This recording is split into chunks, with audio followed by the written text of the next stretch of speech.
Good morning student. आज का हमारा टॉपिक है क्रिया, इंग्लिश में कहें तो वर्ब। स्टूडेंट, सबसे पहले इसकी परिभाषा पर आते हैं। जिस शब्द से किसी काम का करना या होना पाया जाता है उसे क्रिया कहते हैं। जैसे स्टूडेंट हमने कहा ये कमल है, तो स्टूडेंट हमने जैसे कि कहा था कि किसी काम का करना पता चलेगा या होना पता चलेगा। ये लड़की सुंदर है, ये लड़की सुंदर है, तो सुंदर क्या है? एक क्रिया है। नेहा नाच रही है, स्टूडेंट ने कार्य के होने का पता चलता है, नाच रही है। सोनू खेल रहा है, तो खेलना क्या है? यहाँ पर एक क्रिया है। वह खड़ा है, खड़ा क्या है? यहाँ पर क्रिया है। चलिए स्टूडेंट, आई होप आपको उदाहरण भी समझ में आ गया और डेफिनेशन भी समझ में आ गई होगी कि जिस शब्द से किसी काम का करना या होना पता चलता है उसे क्रिया कहते हैं। स्टूडेंट, क्रिया का वह रूप या क्रिया का मूल रूप जिससे उसके अन्य रूप बनाए जा सकते हैं या उससे अन्य क्रियाएं बनाई जा सकती हैं उसे कहते हैं धातु। जैसे कि स्टूडेंट आपने देखा होगा इंग्लिश सेकंड की अगर आपने बात करें, वो होती है जैसे कि आपके वर्ब, क्या कहते हैं उसे, जस वर्ब की फर्स्ट फॉर्म, वर्ब की second form, third form, ING form, इस तरह से जो बनती हैं वो किस रूप से बनती हैं? क्रिया के मूल रूप से बनती हैं, क्रिया के रूप। ठीक है ना? तो स्टूडेंट आपको डेफिनेशन समझ में आ गई है, उदाहरण समझ में आ गया है। और धातु किसे कहते हैं या ऐसे इस तरीके से भी आप समझ में आ गए, यानी क्रिया का वह रूप जिससे क्रिया के अन्य रूप बनाए जा सकते हैं या अन्य रूपों का परिवर्तन किया जा सकता है उसे हम धातु कहते हैं। या इस तरह से भी आप कर सकते हैं इसकी डेफिनेशन कि क्रिया के मूल रूप को धातु कहते हैं। जैसे स्टूडेंट है लिख। लिख क्या है? एक धातु है, और इसके आगे अगर हम लगा देंगे ना तो हो जाएगा लिखना। इसी तरह से पढ़। पढ़ स्टूडेंट धातु है, इसके आगे ना लगा देंगे तो हो जाएगा पढ़ना। गा स्टूडेंट धातु है, प्लस ना लगा देंगे तो हो जाएगा गाना। स्टूडेंट ये हो गई डेफिनेशन, इसकी एग्जाम्पल हो गए, धातु हो गई है। नेक्स्ट चलते हैं क्रिया के भेद। स्टूडेंट क्रिया के टाइप जानते हैं हम। अगर क्रिया के टाइप की बात करें तो अलग अलग प्रकार के होते हैं, अलग अलग बेसिस पर। देखिए स्टूडेंट, सबसे पहला बेसिस है कर्म के आधार पर क्रिया का भेद। सबसे पहले अगर आप कर्म की बात करें तो क्रिया दो प्रकार की होती है, अकर्मक और सकर्मक, यानी कि इंट्रांजिटिव वर्ब और transitive verb. Student grammar Hindi की बात करें या इंग्लिश की बात करें लगभग सभी की सेम होती है। तो ये स्टूडेंट जितने भी स्टूडेंट इस वीडियो को देख रहे होंगे ये सभी के लिए लाभदायक है, तो सब इसको ध्यान से देखें, समझने की कोशिश करें। कुछ भी समस्या हो तो हमसे कमेंट बॉक्स में कमेंट करें। स्टूडेंट अकर्मक क्रिया के बारे में थोड़ा सा जान लेते हैं। अकर्मक क्रिया से अभिप्राय है बिना कर्म का, यानी स्टूडेंट जिसमें कर्म ना हो उसे अकर्मक क्रिया कहते हैं। जैसे एक हम एग्जांपल लेते हैं, बच्चा सोता है। स्टूडेंट बच्चा क्या हो गया? यहाँ पर सब्जेक्ट हो गया, सोता यहाँ पर क्रिया हो गई। लेकिन इस उदाहरण में अगर आप देखें, ध्यान से देखिए कि बच्चा सोता है। स्टूडेंट बच्चा क्या हो गया? कर्ता। कर्ता मीन्स जो कार्य करता है। सोता वर्ब हो गई यानी क्रिया हो गई। लेकिन स्टूडेंट इसमें कोई ऑब्जेक्ट नहीं है, तो इसलिए से क्या कहते हैं हम, यानी कि कर्म नहीं है, इसलिए हम इसे कहेंगे अकर्मक क्रिया। यानी कि जिन क्रियाओं के साथ कर्म नहीं जुड़ा होता उन्हें अकर्मक कहते हैं, और जिन क्रियाओं के साथ कर्म जुड़ा होता है स्टूडेंट उन्हें सकर्मक क्रियाएं कहते हैं। जैसे कि नेक्स्ट इसका एग्जाम्पल देखते हैं। देखिए स्टूडेंट, अंकित पत्र लिखता है। देखिए स्टूडेंट, अंकित क्या है? एक देख रहे हैं आप, सब्जेक्ट है। पत्र लिखता है, लिखता है यहाँ पर क्या हो गई? क्रिया हो गई। पत्र क्या लिख रहा है? वो पत्र लिख रहा है, तो पत्र क्या है? यहाँ पर ऑब्जेक्ट है। तो स्टूडेंट यहाँ देख रहे हैं हम कि क्रिया के साथ क्या जुड़ा हुआ है? ऑब्जेक्ट जुड़ा हुआ है। तो स्टूडेंट ये क्या कहेंगे? सहकर्मक कह देंगे इसको, क्रिया को, यानी कि जिसके साथ कर्म जुड़ा होगा उसे सहकर्मक कहेंगे, और जिसके साथ कर्म नहीं होगा उसे अकर्मक कहेंगे। आ का मतलब आपको हिंदी में पता ही होगा, नहीं, यानी कि जिसके साथ कर्म नहीं है। सह का मतलब होता है सहपाठी या साथ देने वाला या जो साथ में होता है। तो स्टूडेंट आपके आयुब नाम से ही पता चल जाएगा, कोई कंफ्यूज होने वाली बात नहीं है। चलिए नेक्स्ट चलते हैं। द्रव्य की कर्म क्रियाएं स्टूडेंट जिसमें दो कर्म पाए जाते हैं। पहला अकर्मक जिसमें कर्म नहीं पाया था, साकर्मक जिसमें कर्म पाया था। नेक्स्ट स्टूडेंट है कि जिसमें दो दो सब ऑब्जेक्ट पाए जाते हैं। जैसे कि जय ने अमित को रबड़ दी। स्टूडेंट जय सब्जेक्ट है, रबड़ यहाँ क्या है, ऑब्जेक्ट है, अमित भी ऑब्जेक्ट है। दी यहाँ पर क्रिया है, क्रिया जुड़ी है रबड़ से, तो ये डायरेक्ट ऑब्जेक्ट है। इनडायरेक्ट ऑब्जेक्ट अमित है। तो स्टूडेंट यहाँ पर क्या है, दो ऑब्जेक्ट हैं, इसलिए हम इसके कहेंगे द्विकर्मक या द्विकर्मक क्रियाएं। नेक्स्ट स्टूडेंट है अपूर्ण क्रियाएं। अपूर्ण क्रियाएं स्टूडेंट कौन सी होती हैं जानते हैं, जैसे कि इंदिरा गांधी भारत की थी। स्टूडेंट यहाँ पर की थी, इससे पता चल रहा है क्रिया क्या है, अपूर्ण है, अधूरी है। वह है, क्या है वह हमें नहीं मालूम, बस वह है। लड़की है, लड़का है, कौन है कुछ मालूम नहीं, बस वह है। तो ये क्या हो गई, अपूर्ण क्रियाएं। पूरक क्रियाओं को जानते हैं स्टूडेंट।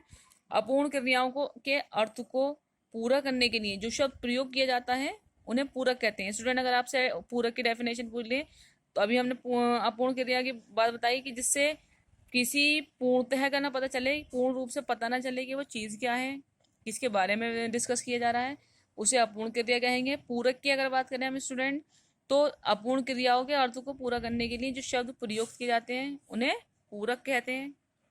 नेक्स्ट है स्टूडेंट सामान्य। अगर आप संरचना की दृष्टि से देखें क्रिया के भेद, तो 6 प्रकार के होते हैं। सबसे पहला है स्टूडेंट सामान्य क्रिया, संयुक्त क्रिया, नाम धातु क्रिया, प्रेरणा क्रिया, पूर्वकालिक कृंदक। चलिए स्टूडेंट सबसे पहले जानते हैं सामान्य क्रिया। सामान्य क्रिया स्टूडेंट वह क्रिया है जहाँ केवल एक ही क्रिया का प्रयोग किया जाता है। देखिए स्टूडेंट आप देख पा रहे होंगे ठीक से, जहाँ केवल एक ही क्रिया का प्रयोग किया गया हो सामान्य क्रिया कहलाएंगी। जैसे अनिल आया, नीलम ने गीत गाया। तो स्टूडेंट ये क्या चीज़ हो गई, सामान्य क्रिया हो गई, क्योंकि यहाँ पर एक ही क्रिया का यूज हुआ है। नेक्स्ट है संयुक्त क्रिया, जहाँ स्टूडेंट दो क्रियाएं हो। अभी हमने जाना था द्विकर्मक क्रियाएं, यानी कि जिसमें कर्म दो हो, यानी क्रिया के साथ दो कर्म जुड़े हो, उसे द्विकर्मक क्रियाएं कह लेंगे। लेकिन संयुक्त क्रिया स्टूडेंट जहाँ दो या दो से अधिक धातुओं से बनी क्रिया प्रयोग हो। जैसे कि शिकारी ने हिरण को मार डाला। स्टूडेंट मारना भी क्रिया है और डाला भी क्रिया है, यानी कि मार डाला, तो दोनों क्रियाएं मिलाकर क्या हो गई, मार डाला बना, दो क्रियाओं से मिलकर एक क्रिया बनी है। तो स्टूडेंट ये क्या हो गई, संयुक्त क्रिया हो गई। मैंने खाना खा लिया, खाना ऑब्जेक्ट है, मैंने सब्जेक्ट है, और खा लिया, खा भी एक वर्ब है और लिया भी एक वर्ब है। तो स्टूडेंट इन दो से मिलकर एक वर्ब बनी है, खा लिया, इसलिए ये संयुक्त वर्ब कहलाएगी, कंपाउंड वर्ब कहलाएगी संयुक्त क्रिया। नेक्स्ट है स्टूडेंट नाम धातु क्रिया। जो क्रियाएं संध्या, सर्वनाम आदि से बनती हैं उन्हें नाम धातु क्रियाएं कहते हैं। जैसे खट खट से खटखटाना, हाथ से हथियाना। संध्या शब्द से अगर बात करें हम, तो बात से होता है बतियाना, चक्कर से होता है चकराना, शर्म से शर्माना, झूठ से झुठलाना। तो स्टूडेंट नाम धातु क्रियाएं आप जान चुके होंगे, जो संध्या, सर्वनाम या विशेषण आदि से बनती है उन्हें कहेंगे हम नाम धातु क्रियाएं। जो क्रियाएं दो क्रियाओं से मिलकर बनेंगी उन्हें कहेंगे संयुक्त क्रियाएं। जो केवल एक ही क्रिया से मिलकर बनी है या एक ही धातु से बनेगी क्रिया, उसे कहेंगे हम सामान्य क्रियाएं। तो नेक्स्ट हमारा प्रेरणार्थक क्रिया है स्टूडेंट। प्रेरणार्थक से मतलब आप नाम से ही समझ रहे होंगे कि जिस क्रिया से ये पता चले कि कर्ता स्वयं कार्य को ना करके किसी अन्य को करने की प्रेरणा देता है। जैसे कि मेरा ये काम करो, मोहन पत्र लिखो, सविता चाय बनाओ। तो स्टूडेंट इसमें क्या है, कर्ता कार्य कर नहीं रहा है, लेकिन कार्य करने के लिए प्रेरणा दे रहा है कि क्या करना है उसे, वो बता रहा है। तो स्टूडेंट ऐसी क्रियाओं को हम कहते हैं प्रेरणार्थक क्रियाएं। अगर इंग्लिश में बात करेंगे तो positive verb. I hope student आपको बहुत अच्छे से समझ में आ गया हो। नेक्स्ट जानते हैं पूर्वकालिक क्रियाएं। देखिए स्टूडेंट पूर्वकालिक क्रियाएं मुख्य क्रिया से पहले आने वाली क्रिया, यानी स्टूडेंट मान लीजिए कोई सेंटेंस है जिसमें दो क्रियाएं हैं, तो उसमें मुख्य क्रिया से पहले जो क्रिया आती है उसे कहते हैं पूर्वकालिक क्रिया। देखिए जानते हैं इसके एग्जाम्पल से, बच्चा दूध पीकर सो गया। स्टूडेंट बच्चा वर्ब है, सॉरी बच्चा सब्जेक्ट है, दूध पीकर, पीकर मतलब पी करना भी एक क्या है, वर्ब है। दूध यहाँ पर हमारा ऑब्जेक्ट है। सो गया, सोना और गया दोनों ही वर्ब है। तो स्टूडेंट यहाँ पर जो पहले आया है सो गया, क्रिया से पूर्व आया है, यानी कि पीना है मेन क्रिया की, मुख्य क्रिया पीना है, लेकिन इससे पहले क्या गया, सो गया। तो स्टूडेंट ये जो सो गया क्रिया होगी ये क्या कहलाएगी, पूर्वकालिक क्रिया कहलाएगी। आई होप स्टूडेंट आपसे कि अच्छे से समझ में आ गया हो। नेक्स्ट है स्टूडेंट कृंदक क्रिया, जब किसी क्रिया में प्रत्यय जुड़ने पर क्रिया का नया रूप बनता है उसे कृंतक क्रिया कहते हैं। देखिए स्टूडेंट, क्लियर समझ में आ रहा होगा आपके। जैसे कि इसका उदाहरण के तौर पे जान सकते हैं, वर्तमान काल कृंतक अगर हम देखें तो दौड़, दौड़ के लास्ट में अगर यानी प्रत्यय आप जानते हैं स्टूडेंट, जो किसी शब्द के अंत में जोड़कर नया शब्द बनाता है प्रत्यय कहलाता है। तो दौड़ में ता लगा देंगे हम तो दौड़ता हो जाएगा, चल में ता लगा देंगे चलता हो जाएगा स्टूडेंट। तो ये पूरा मिलकर क्या बन जाएगा, कृंतक क्रियाएं बन जाएगा। यानी कि जब प्रत्यय लगाकर कोई क्रिया बनाई जाती है तो उसे कृंतक क्रिया कहते हैं। पूर्वकालिक कृंतक भी होती है और वर्तमान कालिक कृंतक भी। जैसे कि खा, उसके प्लस में कर दिया कर तो खाकर बन गया है। चल प्लस कर लगा दिया तो चलकर बन गया है। आयु पे स्टूडेंट आपको ये अच्छे से समझ में आ गया होगा चैप्टर। इसके क्वेश्चन आंसर हम कल कराएंगे। तो स्टूडेंट इसी के बेस पे कुछ क्वेश्चन हैं अभ्यास में आपके दे रखे हैं, इसका आंसर आप कमेंट बॉक्स में कमेंट करके ज़रूर बताएं। तो स्टूडेंट जानते हैं आज के क्वेश्चन। 4 क्वेश्चन है आपके। सबसे पहले स्टूडेंट, क्रिया के वर्गीकरण के आधार पर माने जाते हैं, यानी क्रिया का अगर हम वर्गीकरण करते हैं तो क्रिया के कितने प्रकार माने जाते हैं। आयु पे स्टूडेंट पीछे हमने बताया है, आपको अच्छे से समझ में आया होगा, आप कमेंट बॉक्स में कमेंट करके जरूर बताएं। कर्म के आधार पर क्रिया के भेद होते हैं। स्टूडेंट कर्म के आधार पर कितने भेद होते हैं आपको अभी पीछे पढ़ाया था, अकर्मक सकर्मक, तो आई होप आपको याद रहा होगा। तो आप बता सकते हैं इजीली कि कितने होते हैं, 50 60 70 जितने भी आपके याद रह गए, 4 3 2 5। तो इनमें से जो आपका करेक्ट आंसर है वो आप वीडियो के कमेंट बॉक्स में कमेंट करके जरूर बताएं। नेक्स्ट है संरचना की दृष्टि से क्रिया के भेद होते हैं। अगर स्टूडेंट हम संरचना की दृष्टि से देखें, अभी तक जो हमने टोटल पढ़े हैं सारे भेद वो संरचना की दृष्टि से थे, तो संरचना की दृष्टि से भी कितने भेद होते हैं आपको मालूम हो गया होगा। स्टूडेंट अगर मालूम या आपकी समझ में नहीं आया कुछ भी क्वेश्चंस का आंसर, तो आप वीडियो को दोबारा देखें, आपके अच्छे से समझ में आ जाएगा। वीडियो को 1 2 बार जरूर देखें।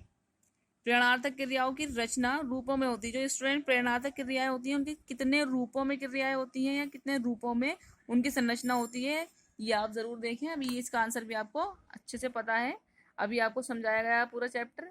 आई होप स्टूडेंट आपको आज की वीडियो बहुत अच्छी लगी होगी, आपके सब कुछ समझ में आ गया होगा। और कुछ भी समझ में नहीं आया हो तो आप हमसे कमेंट बॉक्स में कमेंट करके ज़रूर बताएं। Thank you for watching this video. Good day.